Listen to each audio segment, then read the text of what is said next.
flash before my eyes, and nothing mattered anymore.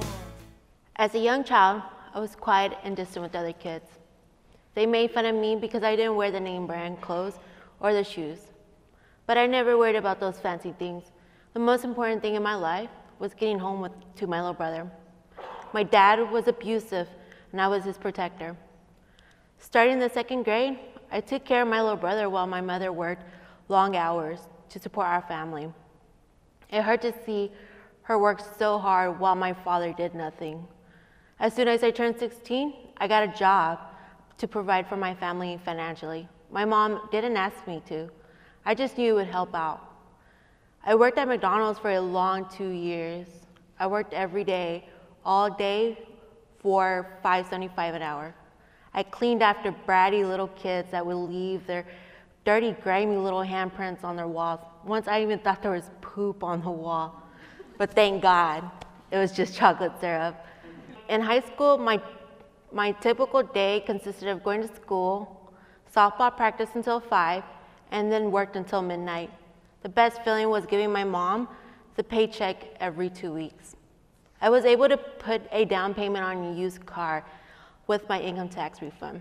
It gave me independency I could get from work without asking a ride.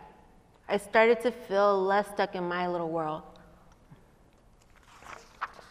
I branched out from one friend to 2, and I finally had people to hang out with. One afternoon, I was driving to a barbecue when my world came to a screeching halt.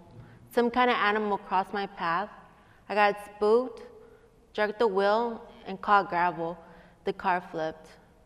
My spinal cord was punctured from that impact, and I blacked out. The cops who told my mom it was a freak accident couldn't even believe I was still alive. The whole driver's side was bashed in. They tested my blood to make sure I wasn't under any influence, but I was a responsible kid. The next time I knew, I was in the hospital bed. For the next 3 months, I was in and out of a coma with a breathing machine attached to my lungs. I was heavily sedated and cuffed to the bed. I had the longest, most grueling nightmares. I constantly dreamt of dying. I was a prisoner in my own body and felt abandoned by the world, even though my mother was always beside me. In a moment of consciousness, I was told I may never be able to breathe on my own. I was frightened, petrified, that I was no longer going to be able to take care of myself. Terrified that I was always going to be attached to a machine. I felt bearably vulnerable, and I was furious because I didn't know why this was happening to me. It was so unfair. The doctors thought I had no fighting chance to survive. But my respiratory therapist coached me to prove them wrong. He saw my strength and my family's love and believed in me.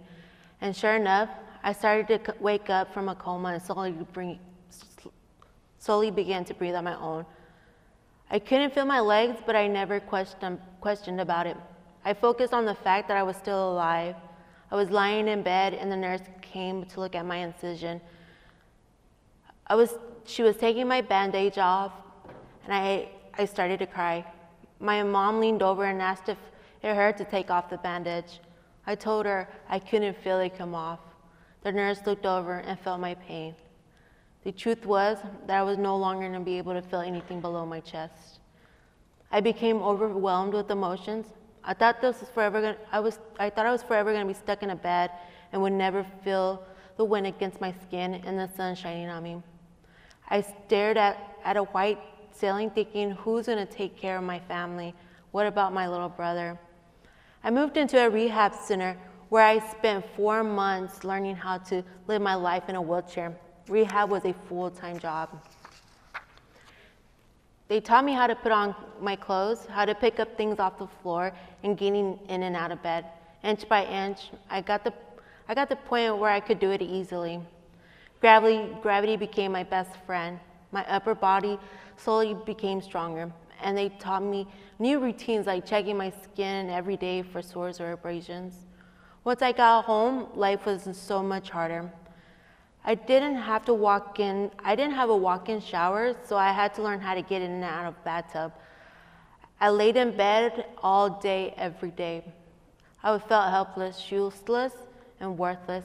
My family tried to desperately get me out of bed, out of the house, and I just didn't have the motivation. All I did was take showers and go to doctor's appointments. Instead of taking care of my family, they were taking care of me. I couldn't be there for my brother, and it killed me. It was unfair.